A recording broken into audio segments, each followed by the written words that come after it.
जैसे आपने बताया इंटरकास्ट मैरिज के बारे में, थोड़ा और एक प्रकाश डालिए कि प्रॉपर एक प्रोसेस बताइए किस तरीके से होता है ना कहीं इंटरकास्ट में आता ही है कि भाई ये अपर कास्ट है, ये लोअर कास्ट है, तो बहुत सारी प्रॉब्लम्स भी इसमें आती होंगी। जब हम कोर्ट मैरिज करते हैं तो उसमें हिंदू मैरिज एक्ट के अकॉर्डिंग शादी होती है, उसमें कहीं नहीं लिखा जाता ये जनरल है, ओबीसी है, एससी है, एसटी, कुछ नहीं लिखा जाता है।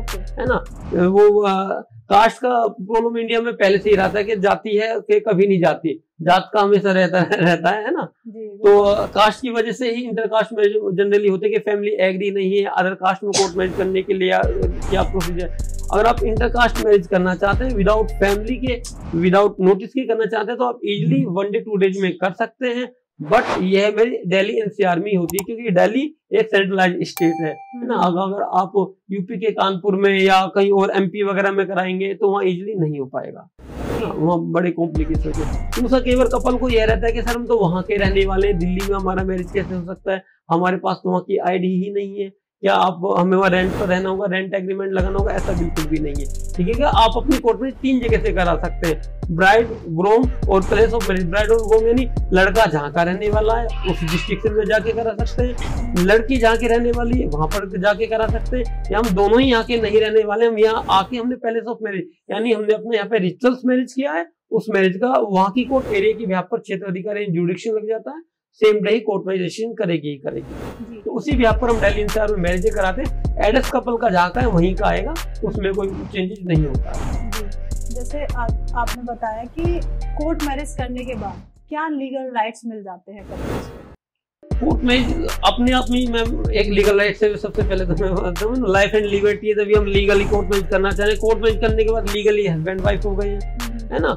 और कोर्ट मैरिज करने के बाद अगर आपको कोई हरास कर रहा है, फॉल्स एफआईआर हो गई, किडनैपिंग की हो गई, मिसिंग की हो गई, कई बार मैंने यह भी देखा है कि घर वालों को आपने कोर्ट मैरिज के सर्टिफिकेट भी दिखा दिए या व्हाट्सअप कर दिए, फैमिली तब भी पैनिक होकर के घर से कैसे ज्वेलरी ले गई, इस तरीके की झूठी एफआईआर करा दी है। तो उन केसेज में आपको हाई कोर्ट से पुलिस प्रोटेक्शन मिल जाता है। और सबसे बड़ी बात इंटरकास्ट मैरिज को लेकर के बार बार पूछ रहे थे, मेरे माइंड से स्किप हो रहा था। इंटरकास्ट मैरिज को लेकर के सेंट्रलाइज और स्टेट सभी गवर्नमेंट ने एक स्कीम चलाई हुई है। यूपी में 2 लाख रुपए मिलते हैं इंटरकास्ट मैरिज को लेकर के, ये जाति सिस्टम कम हो। क्योंकि इंटरकास्ट मैरिज को लेकर के आपने देखा होगा हरियाणा और राजस्थान में बहुत ऑनर किलिंग हुआ करती थी। राजस्थान और हरियाणा के अंदर सेफ हाउस बनाए गए हैं मैडम, सेफ हाउस। आप चंडीगढ़ हाई कोर्ट से प्रोटेक्शन देंगे तो 15 दिन आपको पुलिस लाइन में रहने के लिए मिलेगा, क्योंकि वहाँ पर ऑनर किलिंग के केसेस बहुत ज्यादा थे इसका। और राजस्थान सरकार ने 5 लाख रुपए का वो रखा हुआ, अगर कोई कपल इंटरकास्ट मैरिज करता है तो उसको 5 लाख रुपए का प्रमोशन अमाउंट देती है वहाँ की गवर्नमेंट। तो मतलब अगर कोई इंटरकास्ट मैरिज करने जा रहा है, राजस्थान में 5 लाख है, यूपी में 2 लाख, यूपी में 2 लाख। यानी सरकारों ने, कोर्टों ने अपनी तरफ से इंटरकास्ट मैरिज के लिए काफी कुछ किया है। जातिवाद तब भी सोशली ये प्रॉब्लम एज इट इज बनी हुई है। अभी प्रॉब्लम्स कहाँ जाती है कोर्ट मैरिज और लव मैरिज को इतना कहाँ अभी समाज में एक्सेप्ट? जी बिल्कुल। पर नहीं, जनरली जो सिचुएशन 20 साल पहले थी इंटरकास्ट मैरिज किसी ने कर ली तो बड़ा हुआ करता था, अभी थोड़ा नॉर्मल हुआ है ना। आप भी अपने आसपास के एटमोस्फेयर में, इन्वायरमेंट में आप देख ही रहे हैं है ना। अभी इतना धीरे धीरे आने वाली जनरेशन में ये चीजें बहुत ज्यादा नॉर्मल हो जाएंगी। हाँ, ये कह सकते हैं कि आने वाली जनरेशन इस वाली प्रॉब्लम्स को शायद कम फेस करेगी।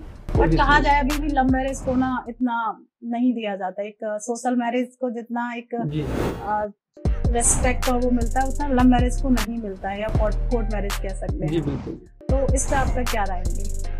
देखिए जो इंटरकास्ट मैरिज है, इंटरकास्ट मैरिज में मोस्टली वही कपल सक्सेस है तो वर्किंग है, सेल्फ डिपेंडेबल है। जैसे मैंने अभी बताया था, अगर आप अनएजुकेटेड हैं या आपकी अर्निंग नहीं है, आपके पास जॉब नहीं, दोनों की फैमिली एग्री नहीं, आप घर से निकल आए, कोर्ट मैरिज तो हो गई, जो फीस लाए तो वकील साहब नकली, जाओगे कहाँ, रहोगे कहाँ, खाओगे क्या, उन चीजों की प्रॉब्लम्स आती है ना। तो अगर आप सेल्फ डिपेंडेंट, मोस्टली आप देखते हैं जितने भी वर्किंग लोग हैं मेट्रो सिटीज में कहीं भी इजिली भी शादी कर लेते हैं, फैमिली भी सरेंडर कर जाती है, कुछ नहीं होता है।